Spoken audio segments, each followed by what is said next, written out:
فهو الواحد الأحد الفرد الصمد الذي لم يلد ولم يولد ولم يكن له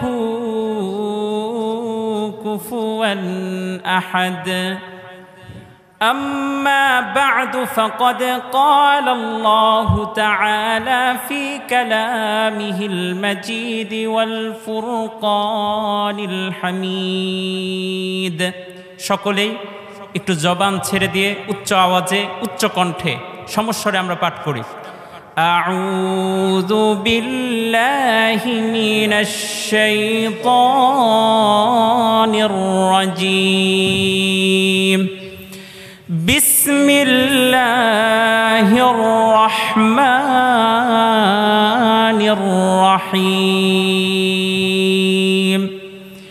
কুল in কুনতুম তুহিব্বুনাল্লাহ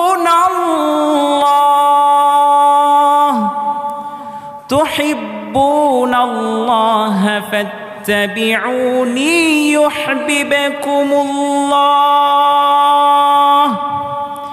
ইউহিব্বুকুমুল্লাহ ওয়া ইয়াগফির লাকুম যুনুবাকুম আল্লাহু গফুরুর রহিম।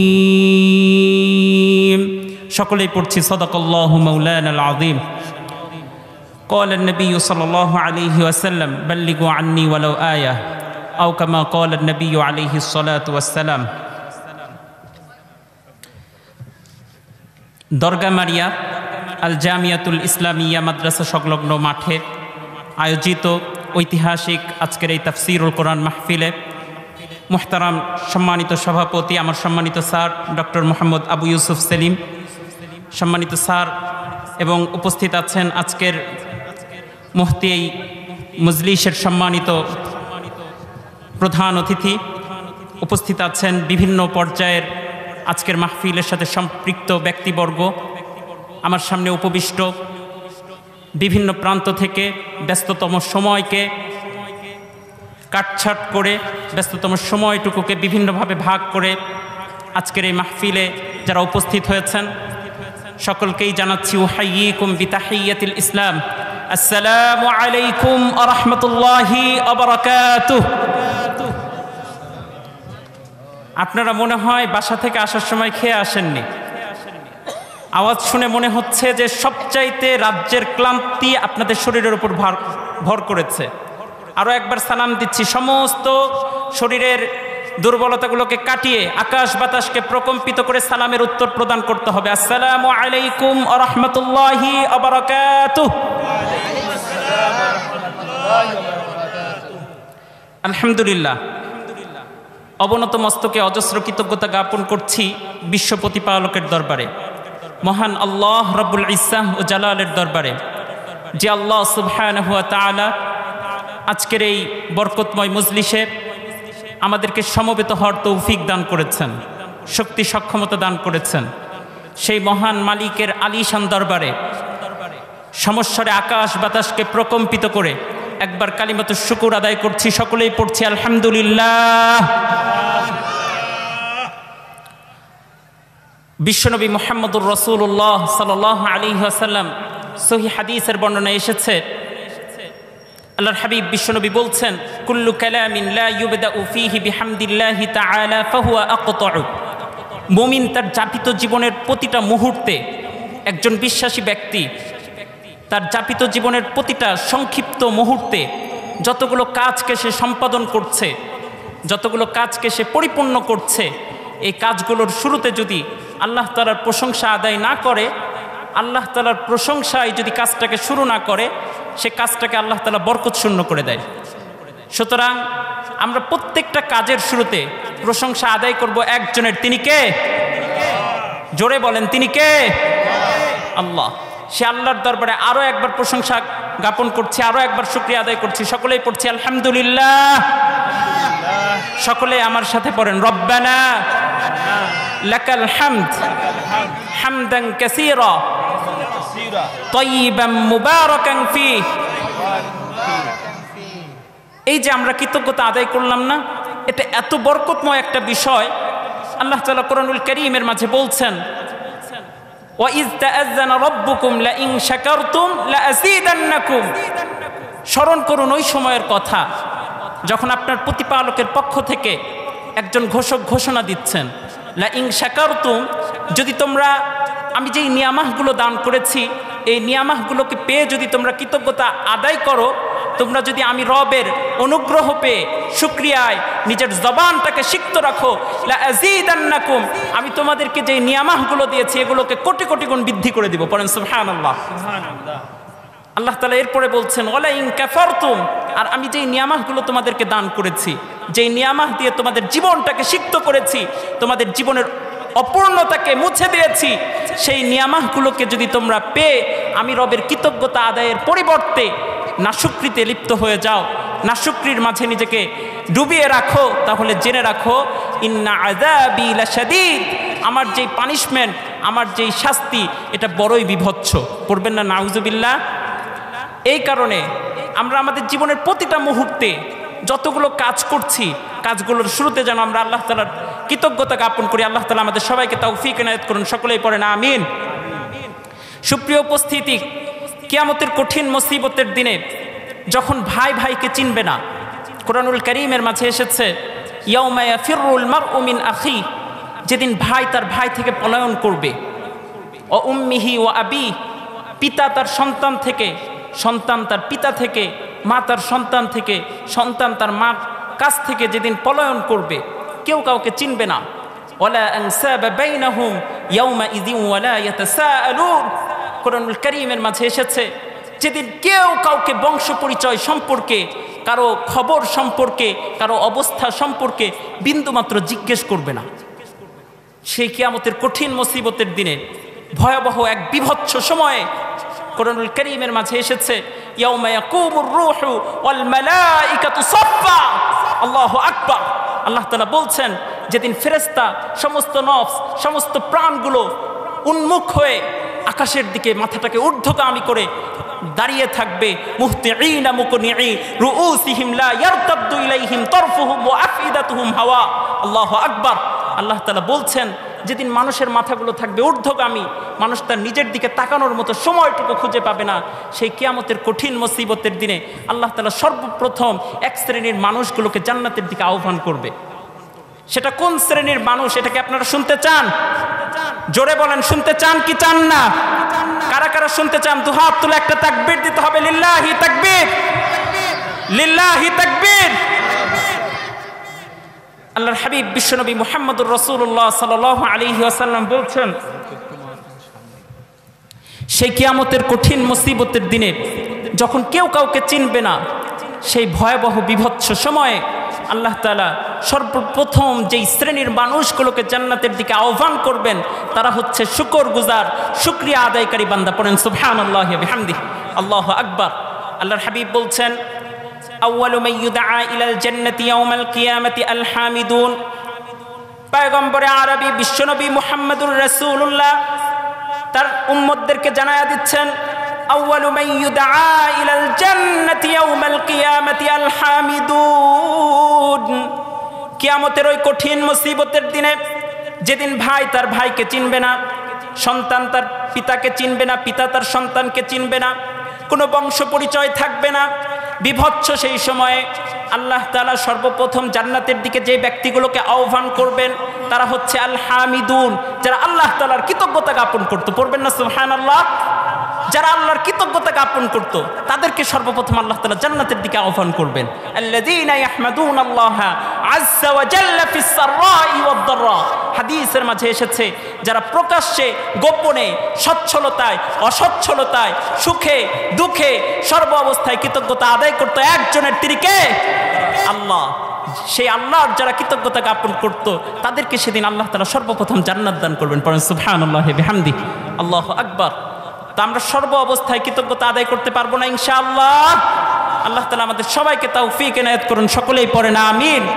সুপ্রিয় উপস্থিতি, দ্রুত সালাম পড়ছি বিশ্বনবী মুহাম্মদুর রাসূলুল্লাহ সাল্লাল্লাহু আলাইহি ওয়াসাল্লামের প্রতি। সকলেই একবার সমস্বরে পড়েন সাল্লাল্লাহু আলাইহি ওয়াসাল্লাম। সুপ্রিয় উপস্থিতি, আমি আর ভূমিকায় আমার কথাকে দীর্ঘায়িত করছি না। আমি আপনাদের খেদমতে অকাঠ্য সংশয় মুক্ত, অব্যর্থ, চিরসত্য, ধ্রুব বাস্তব, চিরন্তন জ্ঞানের উৎস, মুমিনের হৃদয়ের ভালোবাসা, মুমিনের হৃদয়ের সুকুন, পবিত্র কুরআনুল কারীমের সূরাত আলে ইমরানের একটি আয়াতে কারিমা তুলে ধরেছি। মহান আল্লাহ রাব্বুল ইজ্জাহ ওয়া জালাল যদি আমাকে তৌফিক এনায়েত করেন, তাহলে উক্ত আয়াতে কারিমার আলোকে আপনাদের খেদমতে সংক্ষিপ্ত কিছু কথা রাখবো ইনশাআল্লাহ। ওমা তৌফিকি ইল্লা বিল্লাহ। তো আমরা আমাদের আলোচনায় যাওয়ার পূর্বে ছোট্ট আকারে একেবারে সংক্ষিপ্তভাবে সূরাত আলে ইমরানের পরিচয়টা জানার চেষ্টা করব। সূরাত আলে ইমরান এটি হচ্ছে পবিত্র কুরআনুল কারীমের সূরার ধারাক্রম অনুসারে 3 নম্বর সূরা। কত নম্বর সূরা একটু বলেন তো? 3 নম্বর সূরা। সূরাত আলে ইমরানের মাঝে আয়াত আছে 200টি। কতটি আয়াত আছে? জোরে বলেন, আমার কথাটা কি আপনারা বুঝতে পারছেন না? একটু মেহেরবানি করে জোরে উত্তর করবেন। এটা হচ্ছে একটা ক্লাস। আমরা আমাদের জীবনে ধর্মীয় বিষয়ে অনেক অজ্ঞ রয়েছি। আজকের এই মাহফিলের মাধ্যমে, আজকের এই মাহফিল থেকে আমরা আমাদের জ্ঞানকে, আমরা আমাদের নলেজকে ইমপ্রুভ করবো ইনশাআল্লাহ। আমরা আমাদের অজ্ঞ যে বিষয়গুলো সম্পর্কে আমরা জানি না, সে বিষয়গুলো সম্পর্কে আমরা জানব। আমরা এই জানা বিষয়টুকুকে আমল করে জান্নাতের পথে হাঁটবো ইনশাআল্লাহ। আর এটাকে আপনি কতটুকু বুঝছেন, এটা আপনার প্রতি উত্তরে ফুটে উঠবে। আপনি যদি আমার কথাটাকে বুঝেন, আপনি যদি আমার কথাটাকে হৃদয়ে মাখেন, আপনি যদি হৃদয় অঙ্গম করেন, তাহলে আপনি একটু জোরে প্রতি উত্তর করবেন। এর মাধ্যমে এটা আপনার হৃদয়ে গেঁথে যাবে। আমরা যেটা শুনি কিন্তু উত্তর করি না, এটা কিন্তু আমাদের হৃদয়ে স্থান পায় না, আমাদের মেধায় কিন্তু এটা স্থান করে নিতে পারে না। এই কারণে আমি যে কথাগুলো বলছি, এটাকে আপনারা একটু মেহেরবানি করে উচ্চ আওয়াজে রিপ্লাই করবেন, প্রতি উত্তর করবেন। পারবেন না ইনশাআল্লাহ? ইনশাআল্লাহ। তো আমরা আজকে যেই সূরাটা থেকে আলোচনা করব, সেই সূরাটার নাম কি একটু বলেন তো? সূরাত আলে ইমরান। এটি হচ্ছে পবিত্র কুরআনুল কারীমের কত নাম্বার সূরা? 3 নম্বর সূরা। মাশাআল্লাহ। এই সূরায় আয়াত আছে 200টি। কতটি আয়াত আছে? 200টি আয়াত আছে। এই সূরায় রুকু আছে হলো 20টি। কয়টি রুকু আছে? 20টি রুকু আছে। আলে ইমরান, আল এটি হচ্ছে একটি শব্দ, ইমরান এটি হচ্ছে আরেকটি শব্দ। যৌগিক শব্দ মিলে এই সূরাটার নামকরণ করা হয়েছে। আল শব্দের অর্থ হচ্ছে পরিবার, ইমরান অর্থ একজন ব্যক্তির নাম। এই সূরার মাঝে আল্লাহ তাআলা হযরত মারিয়াম আলাইহিস সালাতু ওয়াস সালামের পিতার বংশধরদের ব্যাপারে আলোচনা করেছেন। ফলশ্রুতিতে এই সূরাটাকে আলে ইমরান হিসেবে নামকরণ করা হয়েছে। পড়েন সুবহানাল্লাহি বিহামদি। এই সূরার 33 থেকে নিয়ে 37 নম্বর আয়াতে কারিমা পর্যন্ত আল্লাহ তাআলা আলে ইমরানের বংশধরদের ব্যাপারে বিভিন্ন কথাকে উল্লেখ করেছেন। ফলশ্রুতিতে এই সূরাটাকে আলে ইমরান হিসেবে নামকরণ করা হয়েছে।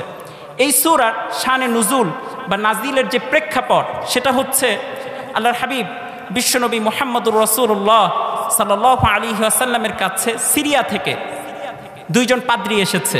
কোন জায়গা থেকে বলেন তো? সিরিয়া থেকে। তারা এসে আল্লাহর হাবিব বিশ্বনবী মুহাম্মদুর রাসূলুল্লাহ সাল্লাল্লাহু আলাইহি ওয়াসাল্লামকে দেখে চিনতে পেরেছে। তারা ধর্মযাজক ছিল, ধর্মজ্ঞানে তারা জ্ঞানী ছিল।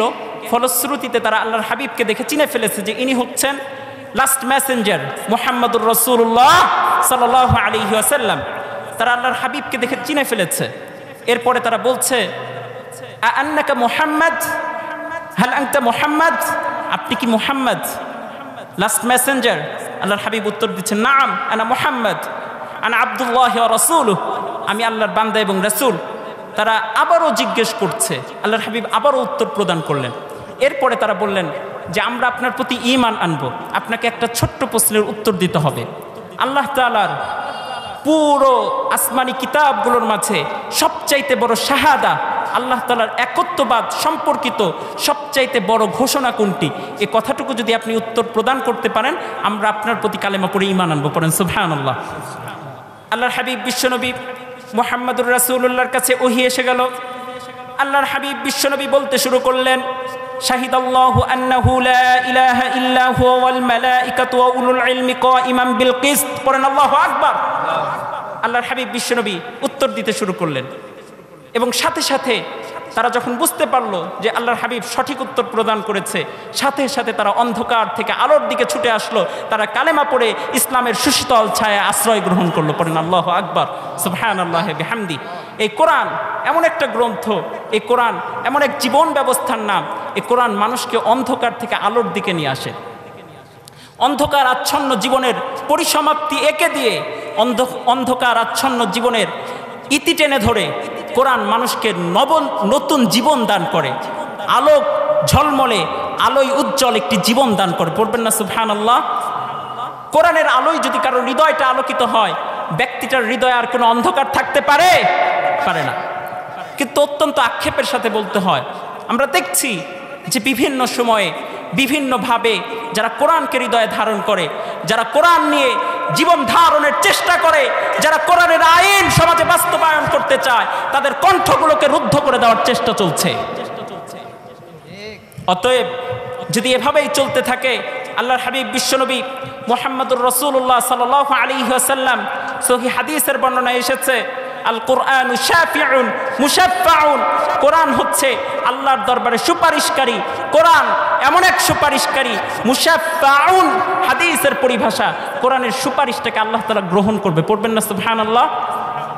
ওমা হিল্লুন মুসাদ্দাকুন বি, হাদিসে পাকের মাঝে এসেছে কোরআন হচ্ছে আল্লাহ তাআলার দরবারে তর্ক বিতর্ককারী। পড়েন সুবহানাল্লাহ। মুসাদ্দাকুন বি, হাদিসের পরিভাষা, কোরআন যে তর্ক বিতর্ক করবে এটাকে আল্লাহ তাআলা একসেপ্ট করবেন। কোরআন এমনভাবে দলিল প্রমাণ উপস্থাপন করবে যে আল্লাহ তাআলা কোরআনের দলিল প্রমাণগুলোকে গ্রহণ করে নেবে। পড়বেন না সুবহানাল্লাহ? এরপরে আল্লাহর হাবিব একটা চমৎকার কথা বলছেন, খুব ভালো মতো বুঝতে হবে। আল্লাহর হাবিব বলছেন, মান জাআলা আমামাহু, যে ব্যক্তি কোরআনকে সামনে রাখবে, যে ব্যক্তি কোরআন দিয়ে রাষ্ট্র পরিচালনা করবে, যে ব্যক্তি কোরআনের আলোয় হৃদয়টাকে আলোকিত করবে, যে ব্যক্তি কোরআন দিয়ে বিচার কার্য পরিচালনা করবে, কোরআন ব্যক্তিটাকে সর্বশক্তি প্রয়োগ করে জান্নাতে নিয়ে চলে যাবে। পড়েন সুবহানাল্লাহি বিহামদিহি। এরপরে বোঝার চেষ্টা করেন, আল্লাহর হাবিব বলছেন, মান জাআলা খালফা যাহরি, যে ব্যক্তি কোরআনকে পশ্চাতে নিক্ষেপ করবে, কোরআনের মাহফিলগুলোতে বাধা দিবে, যে ব্যক্তি কোরআনের ধারক বাহকগুলোকে জেলের মাঝে পুরে রাখবে, যে ব্যক্তি কোরআনের আওয়াজকে নিভিয়ে দিতে চাইবে, কিয়ামতের কঠিন মুসিবতের দিনে কোরআন আল্লাহর দরবারে ব্যক্তিটার বিরুদ্ধে মামলা করবে। এবং কোরআন যখন ব্যক্তিটার বিরুদ্ধে আল্লাহর দরবারে মামলা করবে, আল্লাহ তাআলা কোরআনের এই মামলাকে অ্যাকসেপ্ট করবেন, কোরআনের এই দলিল প্রমাণকে অ্যাকসেপ্ট করবেন এবং কোরআন সর্বশক্তি প্রয়োগ করে ব্যক্তিটাকে জাহান্নামের অতল গহ্বরে নিমজ্জিত করবে। এই কারণে শক্তি থাকলেই কোরআনের বিরোধিতা করা যাবে না। শক্তি আছে বলেই মাহফিলগুলোতে বাধা দিবেন, শক্তি আছে বলেই কোরআনের ধারক বাহকদের কণ্ঠকে স্তব্ধ করার চেষ্টা করবেন।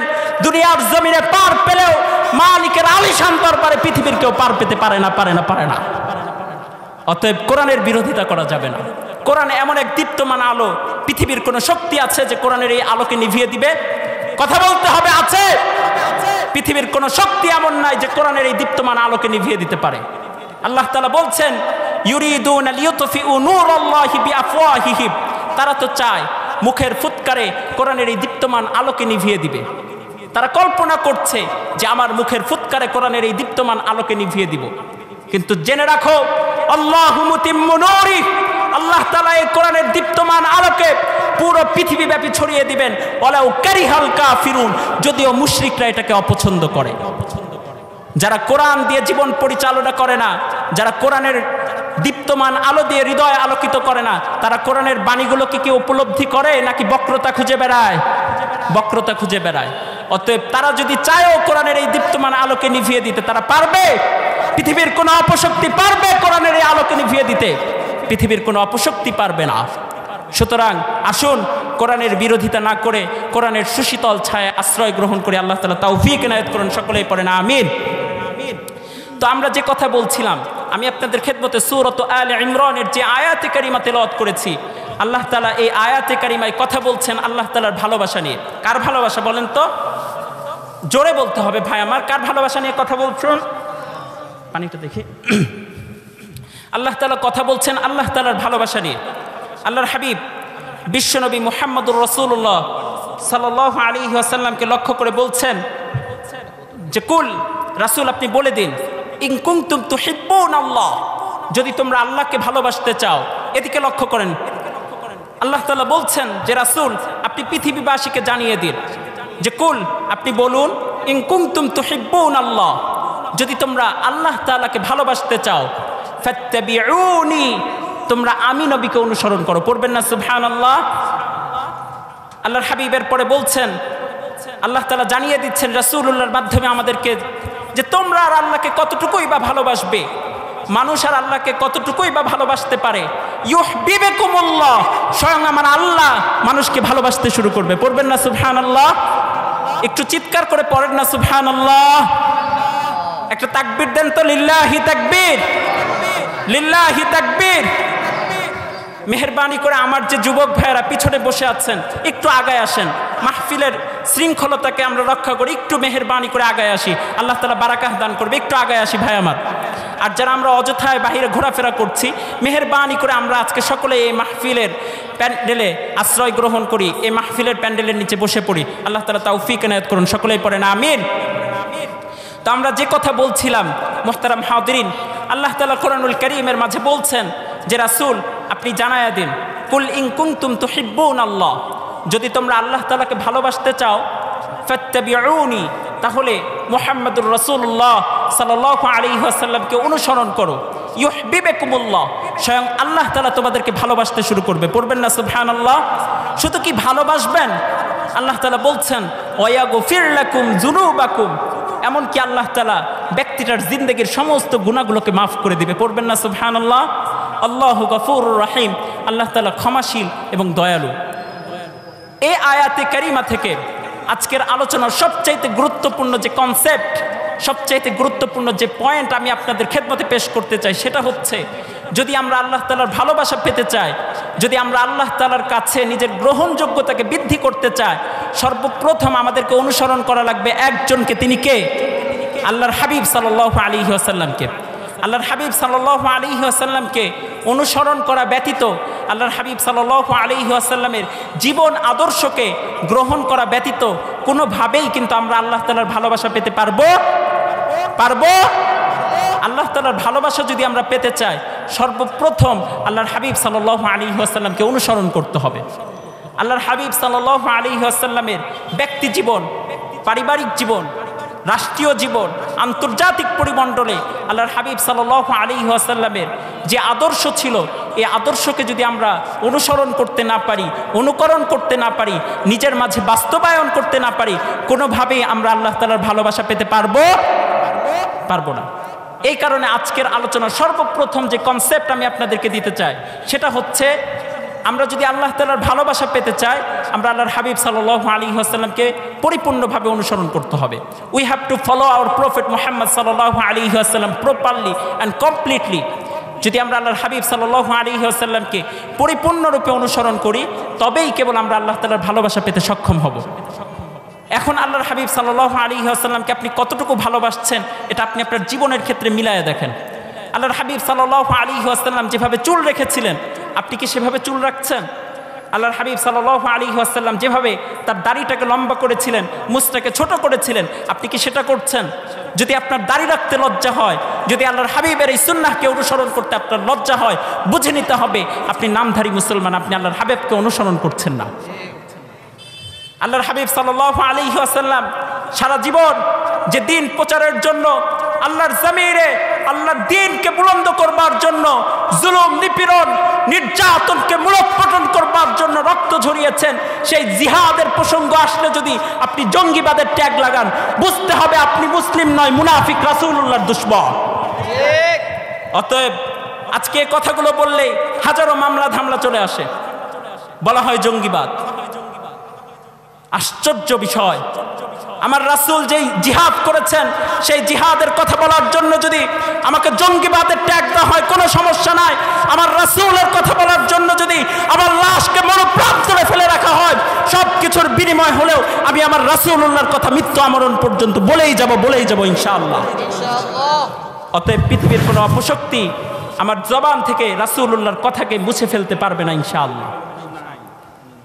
তো আমরা যদি আমাদের রাসূলকে পরিপূর্ণরূপে অনুসরণ করতে না পারি, তাহলে কোনোভাবেই আমরা আল্লাহ তাআলার ভালোবাসা পেতে পারবো? কথা বলেন, পারবো? আমরা যদি আল্লাহর ভালোবাসা পেতে চাই, আমাদের রাসূলকে পরিপূর্ণরূপে অনুসরণ করতে হবে। আল্লাহ তাআলা তৌফিক ইনায়েত করুন, সকলেই পড়েন আমিন। এখন আপনি কিভাবে বুঝবেন যে আল্লাহ তাআলা আপনাকে ভালোবাসে? এটা প্রয়োজন আছে না? কিভাবে বুঝবেন যে আল্লাহ তাআলা আপনাকে ভালোবাসে? দুইটা বিষয় আমি আপনাদেরকে বলবো। কয়টা বিষয়? জোরে বলতে হবে, কয়টা বিষয়? একটু পানির ব্যবস্থা করেন। দুইটা বিষয় একটু লক্ষ্য করতে হবে। আল্লাহ তাআলা আল্লাহর হাবিব বিশ্বনবী মুহাম্মদুর রাসূলুল্লাহ সাল্লাল্লাহু আলাইহি ওয়াসাল্লাম হাদিসে পাকের মাঝে বলছেন যে কোনো ব্যক্তি যখন ভালো কাজ করতে পারে, একটু লক্ষ্য করেন, ওই দিকে তাকানোর কোনো প্রয়োজন নেই, মেহেরবানি করে লক্ষ্য করেন, মুরব্বীরা একটু সামনে আগায় আসি। দুইটা বিষয় যদি আপনি আপনার জীবনে পান, দুইটা বিষয় যদি আপনি আপনার জীবনে দেখতে পারেন, তাহলে বুঝে নেবেন যে আল্লাহর হাবিব বিশ্বনবী মুহাম্মদুর রাসূলুল্লাহ সাল্লাল্লাহু আলাইহি ওয়াসাল্লামকে আপনি অনুসরণ করছেন এবং আল্লাহ তাআলা আপনাকে ভালোবাসেন। কয়টা বিষয় বলেন তো? দুইটা। নাম্বার 1, আপনি আপনার জীবনটাকে খুঁজতে শুরু করেন। আপনার উঠা বসা কাদের সাথে, আপনি কাদের সাথে চলছেন, আপনি কাদের সাথে মিশছেন, আপনি কোন কাজগুলো বেশি করছেন। যদি আপনি ভালো কাজগুলো বেশির থেকে বেশি করেন, তাহলে বুঝে নিতে হবে যে আপনাকে আল্লাহ তাআলা ভালোবাসছেন। পড়বেন না সুবহানাল্লাহ? কারণ হাদিসে পাকের মাঝে এসেছে, মাই ইউরিদিল্লাহু বিহি খায়রান ইউফাক্কিহু ফিদ্দিন। আল্লাহ তাআলা যে ব্যক্তির কল্যাণ চান, আল্লাহ তাআলা যে ব্যক্তিকে হেদায়েতের উপর রাখতে চান, তাকেই শুধুমাত্র ভালো কাজের তৌফিক দান করেন, শক্তি সক্ষমতা দান করে। পড়বেন না সুবহানাল্লাহ? যদি আপনি দেখেন যে এই মাহফিলগুলো বাস্তবায়ন করার জন্য আপনি শ্রম দিতে পারছেন, যদি আপনি দেখেন যে একজন অসহায় ব্যক্তিকে সাহায্য করার জন্য আপনি ছুটে যেতে পারছেন, যদি আপনি দেখেন যে একজন রোগীকে দেখার জন্য আপনি দৌড়ে চলে যেতে পারছেন, আপনি আপনার একজন মুসলিম ভাইকে সহযোগিতা করবার জন্য আপ্রাণ চেষ্টা করছেন, বুঝে নিতে হবে আল্লাহ তাআলা আপনাকে ভালোবাসেন। পড়বেন না সুবহানাল্লাহ? আর যদি আপনি দেখেন যে আপনি ভালো কাজে কোনো আপনার অবদান নাই, ওই কোথায় কনসার্ট হচ্ছে সেখানে আপনি অবদান রাখছেন, ওই কোথায় ফুটবল খেলা হচ্ছে, জুয়া হচ্ছে, সেখানে আপনি অবদান রাখছেন, ওই কোথায় কোন মেয়েকে নিয়ে আটকে গিয়েছে সেখানে আপনি আপনার বন্ধুকে বাঁচাতে যাচ্ছেন, এমন বিষয়গুলো যদি আপনি আপনার জীবনে খুঁজে পান, বুঝতে হবে আল্লাহ তাআলার রহমত আপনার উপরে নাই। রহমত আছে মানে আপনি আল্লাহ তাআলার ভালোবাসাকে পেতে পারেননি। তাহলে আপনি প্রথম যেভাবে বুঝবেন যে আল্লাহ তাআলা আপনাকে ভালোবাসে, সেটা হচ্ছে আপনি কাদের সাথে মিশছেন, কাদের সাথে চলছেন, কোন কাজগুলো বেশির থেকে বেশি করছেন। যদি আপনি ভালো কাজগুলো বেশির থেকে বেশি করতে পারেন, তাহলে বুঝে নিতে হবে যে আল্লাহ তাআলা আপনাকে ভালোবাসেন। সুতরাং এই বিষয়টা যখন আপনি আপনার জীবনে দেখতে পাবেন, তখন আল্লাহ তাআলার শুকরিয়া আদায় করবেন। কারণ আল্লাহ তাআলা আপনাকে ভালোবাসছেন বিধায় আপনি ভালো কাজ করতে পারছেন। আল্লাহ তাআলা যদি ভালো না বাসেন, তাহলে আপনি ভালো কাজ করতে পারবেন? পৃথিবীর কেউ পারবে? পৃথিবীর কেউ পারবে না। দ্বিতীয় নাম্বার, যেভাবে আপনি বুঝবেন যে আল্লাহ তাআলা আপনাকে ভালোবাসছেন কিনা, পৃথিবীবাসী আপনাকে কিভাবে মূল্যায়ন করে, আপনার প্রতিবেশী আপনার ব্যাপারে কি বলে, আপনার প্রতিবেশীর ধারণা কি আপনার ব্যাপারে, আপনার বন্ধু আপনাকে ভালো বলে নাকি খারাপ বলে, আপনার বন্ধু আপনাকে ভালোবাসে নাকি ভালোবাসে না। যদি দেখেন যে পৃথিবীবাসী আপনাকে ভালোবাসে, দুনিয়ার মানুষ আপনার জন্য পাগল পাড়া, তারা আপনার কাজগুলোকে ভালোবাসে, তাহলে বুঝে নেবেন আপনাকে ভালোবাসতে শুরু করেছেন একজন। তিনি কে? জোরে বলেন তো, তিনি কে?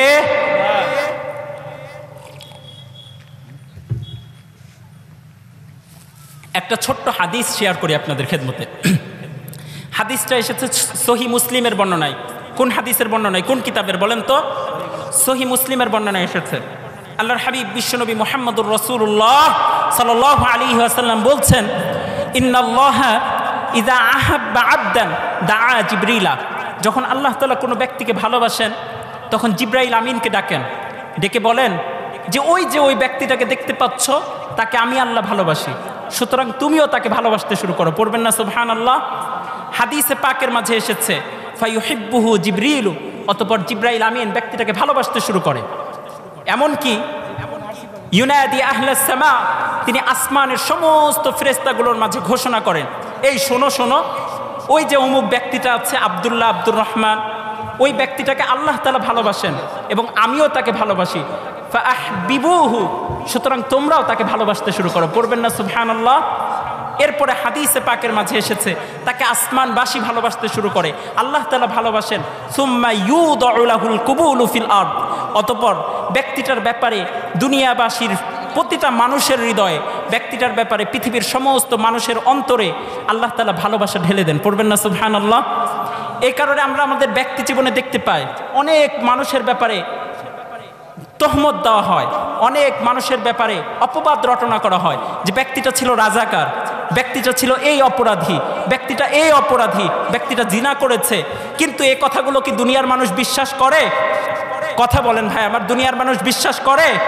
পৃথিবীবাসী এটাকে বিশ্বাস করে না, কারণ ব্যক্তিটাকে ভালোবাসেন একজন, তিনি কে? আর আল্লাহ যদি কাউকে ভালোবাসে, আল্লাহ তাআলা যদি কাউকে মহব্বত করে উপরে তুলতে চান, পৃথিবীর কোনো ব্যক্তিটাকে নিচে নামাতে পারবে? পৃথিবীর কারো ক্ষমতা আছে ব্যক্তিটার জনপ্রিয়তাকে কমিয়ে দিবে? কমাতে পারবে না। এই কারণে দেখি আমরা যাদেরকে মানুষ ভালোবাসে দিকদের বিরুদ্ধে হাজারো মামলা, হাজারো জুলুম করা হয় ব্যক্তিদের উপরে, হাজারো অপবাদ ঠুকে দেওয়া হয় ব্যক্তিদের উপরে, কিন্তু পৃথিবী বাঁচতে পারবেন না। সুতরাং আল্লাহ তাআলার কাছাকাছি হওয়ার চেষ্টা করতে হবে। আল্লাহ তাআলা আমাদের সবাইকে তৌফিক এনায়েত করুন, সকলেই পড়েন আমিন। তাহলে আমরা এই আয়াতে কারিমার আলোকে সর্বপ্রথম যে বিষয়টা বোঝার চেষ্টা করলাম সেটা হচ্ছে, যদি আমরা আল্লাহ তাআলার ভালোবাসা পেতে চাই আমাদেরকে আমাদের রাসূলকে পরিপূর্ণরূপে অনুসরণ করতে হবে। সেই সাথে আপনি কিভাবে বুঝবেন যে আল্লাহ তাআলা আপনাকে ভালোবাসে? 1 নাম্বার, যদি আপনি ভালো কাজ করতে পারেন। 2 নাম্বার, পৃথিবীবাসী যদি আপনাকে মূল্যায়ন করে, তাহলে আপনি বুঝে নেবেন যে আল্লাহ তাআলা আপনাকে ভালোবাসেন। পড়বেন না সুবহানাল্লাহ? এবার আসেন, আমি 8টা পয়েন্ট নিয়ে কথা বলবো। কয়টা পয়েন্ট বলেন তো? 8টা পয়েন্ট, খুব সংক্ষিপ্ত আকারে, সময় একেবারেই স্বল্প। আমি 8টা পয়েন্ট নিয়ে আপনাদের খেদমতে কথা বলবো। এই 8টা কাজ যদি আপনি করতে পারেন, এই 8টা বিষয়কে যদি আপনি ফলো করতে পারেন, তাহলে আপনি আল্লাহ তাআলার ভালোবাসা পেতে সক্ষম হবেন। পড়বেন না সুবহানাল্লাহ? এই 8টা পয়েন্টকে যে ব্যক্তি সর্বশেষে বলতে পারবে তার জন্য স্পেশালি আমরা একটা দোয়া করবো ইনশাআল্লাহ। আমি জিজ্ঞেস করবো সর্বশেষ। 1 নাম্বার, আল্লাহ তাআলা যাদেরকে ভালোবাসেন, কোরআনুল কারীমের মাঝে এসেছে মুহসিন, যারা সৎকর্মশীল, যারা ভালো কাজ কর্ম করে, এই ব্যক্তিগুলোকে আল্লাহ তাআলা ভালোবাসেন। পড়বেন না সুবহানাল্লাহ? আল্লাহ তাআলা বলছেন ওয়া আহসিনু ইন্নাল্লাহা ইউহিব্বুল মুহসিনিন, তোমরা সৎকর্ম করো, নিশ্চয় আল্লাহ তাআলা সৎকর্মশীলদেরকে বড্ড বেশি ভালোবাসেন। পড়বেন না সুবহানাল্লাহ? সৎকর্মশীল হতে হবে, ভালো কাজের সাথে নিজেকে সম্পৃক্ত রাখতে হবে। আপনি যদি আল্লাহ তাআলার ভালোবাসা পেতে চান, আল্লাহ তাআলার কাছে নিজের গ্রহণযোগ্যতাকে বৃদ্ধি করতে চান, তাহলে অবশ্যই মাস্ট বি আপনাকে সৎকর্মগুলোকে, ভালো কাজগুলোকে বেশি থেকে বেশি করতে হবে। ইহসান এমন একটা বিষয়, সৎকর্ম এমন একটা বিষয় যে আল্লাহ তাআলা এই ইহসানকে, এই সৎকর্মটাকে প্রত্যেকটা বিষয়ের সাথে সম্পৃক্ত করেছে। পড়বেন না সুবহানাল্লাহ? হাদিসে পাকের মাঝে এসেছে, আল্লাহর হাবিব বিশ্বনবী মুহাম্মদুর রাসূলুল্লাহ সাল্লাল্লাহু আলাইহি ওয়াসাল্লাম বলছেন, ইন্নাল্লাহা কাতাবাল ইহসানা কুল্লা শাই, নিশ্চয় আল্লাহ তাআলা প্রত্যেকটা বিষয়ে সৎকর্মটাকে, উত্তমতাকে, ভালো কাজটাকে পছন্দ করে। পড়বেন না সুবহানাল্লাহ? ধরেন কোনো কারণে ইসলামিক রুলস অনুযায়ী ব্যক্তিটা এমন অপরাধ করেছে যে তাকে মৃত্যুদণ্ড দিতে হবে। আল্লাহর হাবিব বিশ্বনবী মুহাম্মদুর রাসূলুল্লাহ সাল্লাল্লাহু আলাইহি ওয়াসাল্লাম বলছেন, যখন তোমরা মৃত্যুদণ্ড দিবে তখনও তোমরা খুব ভালো মতো উত্তমভাবে এই কাজটাকে সম্পাদন করবে। কারণ আপনি একজন ব্যক্তি মৃত্যুদণ্ডের অপরাধে দণ্ডিত হয়েছে বলে তার নাক কানকে কেটে ফেলবেন, তাকে বিকৃত করবেন, এটাকে ইসলাম সাপোর্ট করে? কথা বলেন, এটাকে ইসলাম সাপোর্ট করে? এটাকে ইসলাম সাপোর্ট করে না। এই কারণে ইন্নাল্লাহা কাতাবাল ইহসানা আলা কুল্লি শাই, নিশ্চয় আল্লাহ তাআলা প্রত্যেকটা বিষয়ে ইহসানকে আবশ্যক করেছেন। এরপরে আল্লাহর হাবিব বিশ্বনবী মুহাম্মদুর রাসূলুল্লাহ সাল্লাল্লাহু আলাইহি ওয়াসাল্লাম বলছেন, যখন তোমরা কোনো পশুকে জবেহ করবে, যখন তোমরা পশুকে কুরবানি দিবে, তখনও এটাকে উত্তমভাবে জবাই করবে। আপনি চাইলেই পশুকে এমনভাবে আঘাত করতে পারবেন না যাতে তার ব্যাপক কষ্ট হয়। কেউ কি পারবে? ইসলাম এত চমৎকার একটা লাইফ কোড, ইসলাম এত চমৎকার একটা জীবন ব্যবস্থার নাম যে হাদিসে পাকের মাঝে এসেছে, আল্লাহর হাবিব বিশ্বনবী মুহাম্মদুর রাসূলুল্লাহ সাল্লাল্লাহু আলাইহি ওয়াসাল্লাম বলছেন যে তোমরা কুরবানির পশুকে ফেলে রেখে ছুরিগুলোকে ধার করবে না, কারণ পশুটা ছুরিটা দেখতে পায়, তার তো কষ্ট হবে। এ কারণে আল্লাহর হাবিব এটা করতে নিষেধ করেছে। পড়বেন না সুবহানাল্লাহ? তাহলে 1 নাম্বার, যেই গুণ অর্জনকারীদেরকে আল্লাহ তাআলা ভালোবাসেন তারা কারা বলেন তো? জোরে বলতে একটু কষ্ট হচ্ছে আমাদের, বলেন তো তারা কারা? সৎকর্মশীল, যারা সৎকর্ম করে আল্লাহ তাআলা তাদেরকে ভালোবাসেন। এরপরে আসেন, আল্লাহ তাআলা দ্বিতীয় যে ব্যক্তিবর্গগুলোকে বড্ড বেশি ভালোবাসেন তারা হচ্ছে, এরপরে ইবাদতের ক্ষেত্রে আপনি আল্লাহ তাআলার ইবাদত করবেন না, এই ক্ষেত্রেও সৎকর্মটাকে, ইহসানটাকে বজায় রাখতে হবে। আল্লাহর হাবিব বিশ্বনবী মুহাম্মদুর রাসূলুল্লাহ সাল্লাল্লাহু আলাইহি ওয়াসাল্লামকে হাদিসে জিবরিলের মাঝে এসেছে, জিবরাইল আমিন এসে জিজ্ঞেস করলো, ফাআখবিরনি আনিল ইহসান, ওগো নবী মুহাম্মদুর রাসূলুল্লাহ সাল্লাল্লাহু আলাইহি ওয়াসাল্লাম, আপনি আমাকে সৎকর্ম সম্পর্কে অবহিত করুন। আল্লাহর হাবিব বললেন যে তুমি এমনভাবে আল্লাহ তাআলার ইবাদত করো যেন তুমি আল্লাহ তাআলাকে দেখতে পাচ্ছ, আর যদি তুমি আল্লাহ তাআলাকে দেখতে না পাও তাহলে এটা জেনে রাখো যে তোমাকে দেখছেন একজন, তিনি কে? জোরে বলেন, তিনি কে? আল্লাহ। অতএব সে আল্লাহর ভয়ে এমনভাবে ইবাদত করো যেন তুমি স্বয়ং আল্লাহকে দেখতে পাচ্ছ, আর তুমি যদি না দেখতে পাও তাহলে আল্লাহ তাআলা তো তোমাকে দেখতে পাচ্ছেন। এই কারণে ইবাদতের ক্ষেত্রে বাড়াবাড়ি করা যাবে না, অনেকে আমরা দেখি যে জিকির করতে করতে এভাবে লাফায়া উঠছে, ফাল পাচ্ছে। এটাকে ইসলাম সাপোর্ট করে? কথা বলেন, সাপোর্ট করে? সাপোর্ট করে না। আবার অনেকে দিন ধর্ম সব কিছু ছেড়ে দিতে চায় ইবাদতের জন্য, একেবারে বন জঙ্গলে বসবাস করতে চায়। এটাকে কি ইসলাম সাপোর্ট করে? ইসলাম এটাকে সাপোর্ট করে না। লা রাহবানিয়াতা ফিল ইসলাম, ইসলামের মাঝে কোনো বৈরাগ্যতা নাই। একবার কিছু সাহাবীর একটা দল আম্মাজানদের কাছে এসেছেন, আল্লাহর হাবিব সাল্লাল্লাহু আলাইহি ওয়াসাল্লামের স্ত্রীদের কাছে এসেছেন, আমাদের আম্মাজানদের কাছে এসেছেন। আসার পরে বলছেন যে আচ্ছা রাসূলুল্লাহ সাল্লাল্লাহু আলাইহি ওয়াসাল্লামের আমল কি কি একটু আমাদেরকে ব্যক্ত করেন তো। যখন সবগুলোকে ব্যক্ত করা হয়েছে তখন তারা বলছে যে না, এটা কম মনে হচ্ছে। হাদিসে পাকের মাঝে এসেছে কাআন্নাহুম তাকাল্লুহা, যেন এটা তাদের কাছে খুব কম মনে হলো। তারা বলল আল্লাহর হাবিব সাল্লাল্লাহু আলাইহি ওয়াসাল্লামের সমস্ত গুনাহকে আল্লাহ তাআলা মাফ করে দিয়েছেন, সুতরাং তিনি কম ইবাদত করলেও পারেন, কিন্তু আমরা তো কম ইবাদত করলে চলবে না। তো তাদের মাঝে কেউ কেউ বলতে শুরু করলো যে আমি সারাদিন রোজা রাখবো, সারা রাত ইবাদত করব। কেউ কেউ বলতে শুরু করলো যে আমি আমার বৈবাহিক জীবনকে একেবারেই পরিত্যাগ করব, আমি স্ত্রী গ্রহণ করব না। এটা যখন আল্লাহর হাবিব শুনতে পেলেন, আল্লাহর হাবিব সাল্লাল্লাহু আলাইহি ওয়াসাল্লাম যখন এই বিষয়টা সম্পর্কে অবহিত হলেন, তখন বললেন ইন্নী আল্লাহি ইন্নী, নিশ্চয় আমি তোমাদের চাইতে সবচাইতে বেশি আল্লাহকে ভয় করি। আমি আল্লাহকে ভয় করি, তারপরেও আমি বিবাহ করেছি। আমি আল্লাহকে ভয় করি, তারপরেও আমি রোজা রাখি, রোজা কখনো ভেঙে ফেলি, কখনো রাত্রে ইবাদত করি, কখনো ঘুমাই। সুতরাং ইসলাম একটা চমৎকার জীবন ব্যবস্থার নাম। ইসলাম সব কিছুতে উত্তমতাকে পছন্দ করে। আপনি চাইলেই সারা রাত ইবাদতে পার করে দেবেন, এটাকে ইসলাম কিন্তু সাপোর্ট করে না। সুতরাং সব কিছুর ক্ষেত্রে উত্তমতাকে বজায় রাখতে হবে। আল্লাহ তাআলা তৌফিক এনায়েত করুন। সকলেই পড়েন আমিন, জোরে পড়েন আমিন। আপনাদের মনে হয় ঘুম আসছে, একটা তাকবীর দেন তো, লিল্লাহি তাকবীর, জোরে লিল্লাহি তাকবীর। মুহাম্মদ বিন কাসিমের যোগ্য উত্তরসূরিরা আকাশ বাতাসকে প্রকম্পিত করে বাতিলের হৃদয়ে কাঁপন ধরিয়ে একটা তাকবীর তুলতে হবে, লিল্লাহি তাকবীর, লিল্লাহি তাকবীর। তাহলে এক নাম্বার যে গুণ অর্জনকারীদেরকে আল্লাহ তাআলা ভালোবাসেন তারা কারা বলেন তো? ভুলে গিয়েছেন না? তারা কারা? সৎকর্মশীল, যারা মুহসিন, মাশাআল্লাহ, যারা মুহসিন তাদেরকে আল্লাহ তাআলা ভালোবাসেন। এরপরে আসেন, কোরআনুল কারীমের মাঝে এসেছে ইন্নাল্লাহা ইউহিব্বুত তাওয়াবিন ওয়া ইউহিব্বুল মুতাতাহহিরিন। আল্লাহু আকবার। আল্লাহ তাআলা অধিক তওবাকারীদেরকে পছন্দ করে। পড়বেন না সুবহানাল্লাহ, সুবহানাল্লাহি ওয়া বিহামদি। তিরমিজির বর্ণনায়, ইবনে মাজার বর্ণনায় একটা হাদিস এসেছে, আল্লাহর হাবিব বিশ্বনবী মুহাম্মদুর রাসূলুল্লাহ সাল্লাল্লাহু আলাইহি ওয়াসাল্লাম বলছেন কুল্লু বানি আদম খাত্তাউন, প্রত্যেকটা মানুষই অপরাধী। আমাদের মাঝে যতগুলো মানুষকে দেখতে পাচ্ছেন আমরা কিন্তু সবাই অপরাধী। আমরা আমাদের যাপিত জীবনের প্রতিটা মুহূর্তে নিজেকে অপরাধের সাথে সম্পৃক্ত করছি, আল্লাহ তাআলার নাফরমানিতে ডুব দিচ্ছি। আল্লাহর হাবিব বলছেন কুল্লু বানি আদম খাত্তাউন, প্রত্যেকটা মানুষই অপরাধী।